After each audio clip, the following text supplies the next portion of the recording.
Halo, kalian ngalamin micro SD yang tiba-tiba kedeteksi rusak atau bahkan tidak kedeteksi sama sekali di smartphone teman-teman? Padahal di dalam micro SD itu kesimpan data-data yang sangat penting. Simak sampai akhir, ini penjelasan dan solusinya.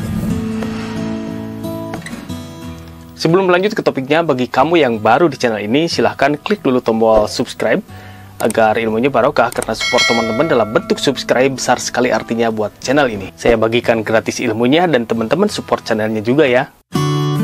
Oke, kalau teman-teman menemukan problem seperti ini, ada 3 tahap, 3 langkah yang harus teman-teman lakukan. Secara garis besarnya yaitu yang pertama, analisa problem memorinya, yang kedua, selamatkan dulu datanya, dan tahap ketiga, tahap memperbaiki memorinya agar nanti bisa digunakan lagi. Oke, begini detailnya. Ketika pertama kali teman-teman menemukan problem ini, yang paling utama, tenangkan dulu.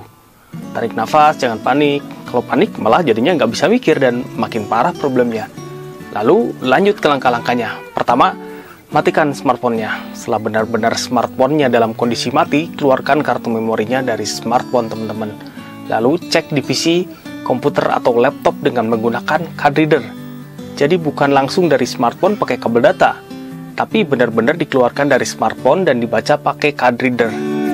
Catatan, pastikan kondisi card readernya dalam kondisi normal, bisa digunakan, namun nggak perlu mahal, yang penting normal. Lalu pastikan memorinya bersih, lihat kuningannya. Kalau kotor, bersihkan dulu, hati-hati pada saat membersihkan bagian yang kuning ini, karena salah-salah malah memori kita menjadi rusak. Saran saya, coba bersihkan dengan semprotan atau hanya ditiup saja. Kalau yang lain ada yang menyarankan pakai tisu atau penghapus. Cuma menurut saya ini agak berisiko dan cara ini tidak saya sarankan. Oke, lanjut ke komputernya. Setelah memorinya tersambung via card reader, ini langkah yang paling menentukan. Kalau memorinya kedetek di komputer, teman-teman bisa lanjut ke langkah berikutnya. Kalau memorinya nggak kedeteksi, yang dalam pengertian memorinya rusak secara fisik, sorry to say, untuk memori yang rusak secara fisik berarti nggak bisa lanjut ke langkah berikutnya. Karena proses recovery hanya bisa dilakukan untuk memori yang device-nya terdeteksi di komputer. Namun yang dimaksud dengan kedeteksi adalah bukan datanya yang kebuka di komputer. Jadi kalau teman-teman mencari file foto atau video atau dokumennya di Windows Explorer, ya sudah dipastikan nggak akan kebuka karena sistemnya masih error. Jadi ibaratnya file teman-teman itu kejebak dalam sebuah perangkap. Jadi tugas pertama teman-teman itu menemukan dulu perangkapnya, mengidentifikasi bahwa perangkapnya itu ada dan bisa ditemukan. Lalu setelah perangkapnya ketemu, kita cari solusi untuk menyelamatkan data yang ada dan tersandra di dalam perangkapnya. Jadi begitu analoginya. Ciri biasanya memori udah kedeteksi adalah muncul notifikasi memori di sudut kanan bawah.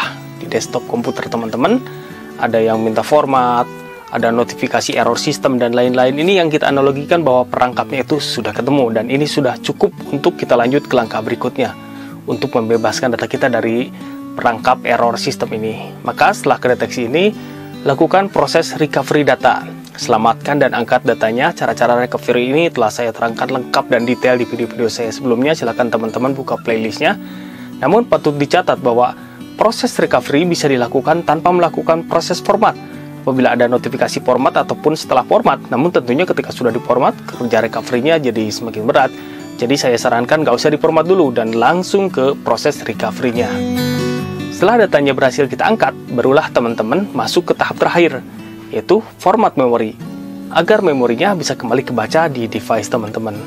Setelah kebaca, tentunya teman-teman bisa menggunakan kembali di smartphone teman-teman. Ini adalah gambaran idealnya, proses recovery, karena kadang-kadang pada kenyataannya, semua akan sangat tergantung dari faktor penyebab dan tingkat kerusakan sistemnya. Nggak ada yang menjamin bisa berhasil, cuman dari beberapa pengalaman, kalau misalkan kerusakan yang nggak parah-parah amat, biasanya step-stepnya seperti di atas. Paling nggak 50% data bisa keangkat dengan kondisi tertentu. Yang berhasil dengan cara ini, teman-teman silahkan share ke yang lain agar bisa menjadi informasi dan ladang pahala dengan niatan saling menolong dalam kebaikan. Oke, pengetahuan tentang recovery data ini perlu kalian pahami agar suatu saat ketika kejadian genting seperti ini terjadi, kalian tidak panik karena sudah memahami prosesnya.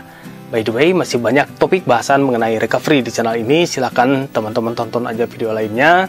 Dan jangan lupa klik dulu tombol subscribe agar saya semakin semangat dan channel ini bisa bertahan serta istiqomah memberikan hal-hal baik dan bermanfaat secara gratis bagi sahabat semua. Demikian topik kali ini. Selamat beraktivitas. Salam semangat.